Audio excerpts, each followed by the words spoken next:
Hey, I'm golf broadcaster Matt Adams. The updated and expanded second edition of my book, The Golf Round I'll Never Forget, Golf's Biggest Stars Recall Their Finest Moments, is now available. Readers can expect to march with Arnie's Army at the 1960 U.S. Open, relive Jack Nicklaus's remarkable 1986 Masters win, and be amazed by the Tiger Slam. The Golf Round I'll Never Forget, Golf's Biggest Stars Recall Their Finest Moments. Pick it up where fine books are sold, including BarnesandNoble.com and Amazon.com.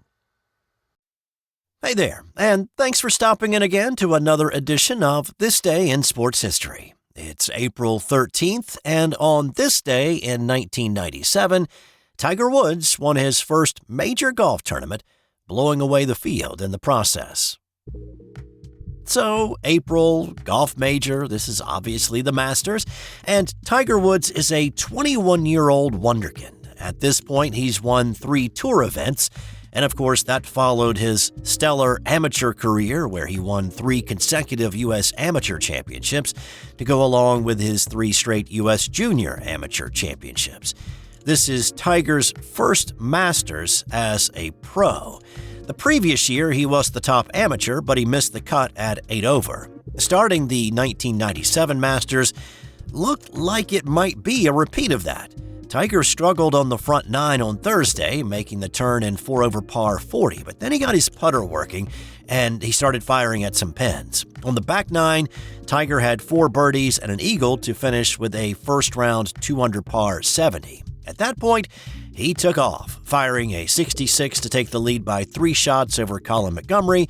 He then bested that effort with a bogey-free round of 65 on Saturday to take a 9-shot lead on the field. And barring any sort of Greg Norman-like collapse on Sunday, the green jacket was his. And of course, he played the final day in his trademark red shirt and shot a 3 under 69 to beat Tom Kite by 12 shots. It was Tiger's first Masters win, his first major. The 12-shot win topped the margin of victory record set by Jack Nicklaus in 1965. His 4-day total of 270 also bettered Nicklaus and Raymond Floyd's total of 271. Of course, Tiger has gone on to win another 14 majors, and that march all started on this day in 1997. Now, of course, if Tiger could pull off another Masters win at this point in his career, he would not only tie Jack's mark of 6 green jackets, but would best Jack's record for becoming the oldest golfer to ever win the Masters. And it was on this day in 1986 when the 46-year-old Golden Bear pulled that off. And he did it in dramatic fashion. Nicklaus was 4 shots back of leaders Tom Kite and Seve Ballesteros on the back 9 on Sunday. At the par 5 15th, Jack fired his second shot, a 200-yard 4-iron over the water to within 12 feet. He rolled the putt in for eagle to cut the margin to 2. And at the par 3 16th, he hit a 3/4 5-iron to within about 6 feet and rolled that in for birdie. After a few golfers stumbled behind him, he had a chance to take the lead at 17 and calmly rolled the putt in for another birdie to Vern Lundquist's well-timed "Yes, sir!" After parring the 18th, he had to wait for 6 groups to come in, but there was more stumbling in those groups. Ballesteros had a 3-putt bogey on 17 to fall out of contention. Third-round leader Greg Norman had a chance to force a playoff with a par on 18, but his second shot went right into the gallery, couldn't get up and down, and finished with a bogey 1 shot back. Tom Kite had a putt on the 18th to force a playoff as well, but it slipped by the hole, and Nicklaus had his record 6th Masters green jacket and his 18th overall major. At 46, Nicklaus still is the oldest golfer to ever win at Augusta.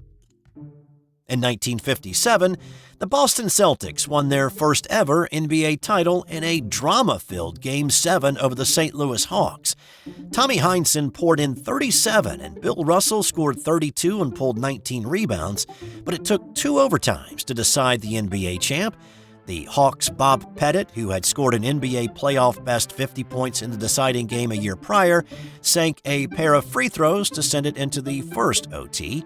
The Hawks had to make up ground at the end of the first extra period to tie it at 113 and send it on to a second OT.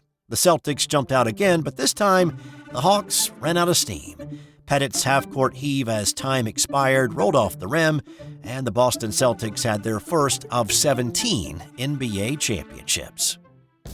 And in 1978, the New York Yankees, in conjunction with the Curtis Candy Company, began distributing the Reggie candy bar. This all originated when Jackson was still with the Oakland A's and made a comment that if he ever played in New York, they would name a candy bar after him.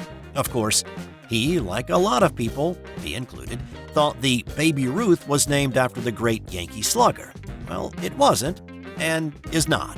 It actually got the name from former governor of New York and the 22nd President of the United States, Grover Cleveland. Cleveland's daughter was named Ruth, who had died in 1920. Now, this was opening day for the Yankees in '78, and the Curtis Candy Company passed Reggie bars out to all the fans who came to the ballgame that day. After Jackson hit a bomb of a homer in the first inning, many in the crowd tossed their orange-wrapped bars onto the field in celebration. It didn't have a long run, though.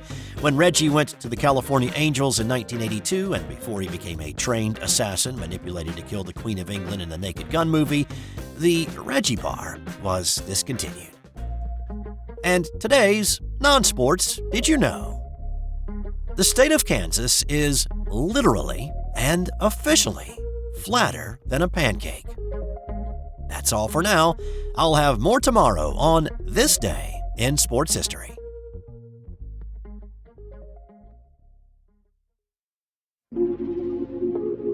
This has been an original Thrive Suite production. Hey there, sports history fan. This is Arnie Chapman, a.k.a. the Football History Dude, and I hope that you enjoyed this recent episode presented by the Sports History Network and were able to learn some good old-fashioned sports history knowledge nuggets. I started the Sports History Network back in 2020 with the mission to help podcasters find a community of like-minded sports history nerds, as well as helping aspiring podcasters to start their own shows. We have a little bit over 30 shows on the network right now covering all sorts of sports history, but as far as I'm concerned, we're just at the toothpick in the ocean moment, that can't even figure it out because there's so much more coming. We wanted to create the ultimate headquarters for sports yesteryear, starting with Podcast Network and our website, but we're going to continue to move into other mediums as well. And here's the cool part, because we want you to be part of our team. So if you're interested in starting your own podcast, or maybe being a guest on one of our shows, or who knows, maybe even writing an article for us over on the website. Seriously, all you gotta do is reach out to us on the contact page over at sportshistorynetwork.com. You can be as technologically savvy as a Neanderthal tapping on a stone trying to figure out this whole hieroglyphics thing back in the day. Again, it doesn't matter, because even if you don't understand the whole podcast space, we have a production team that can pretty much help you out with doing everything. All you gotta do, head over to sportshistorynetwork.com, head to the contact page, fill it out. That message goes right to me, and I'll reach out to you as soon as I can. But for now, dude, I'm through if you're through.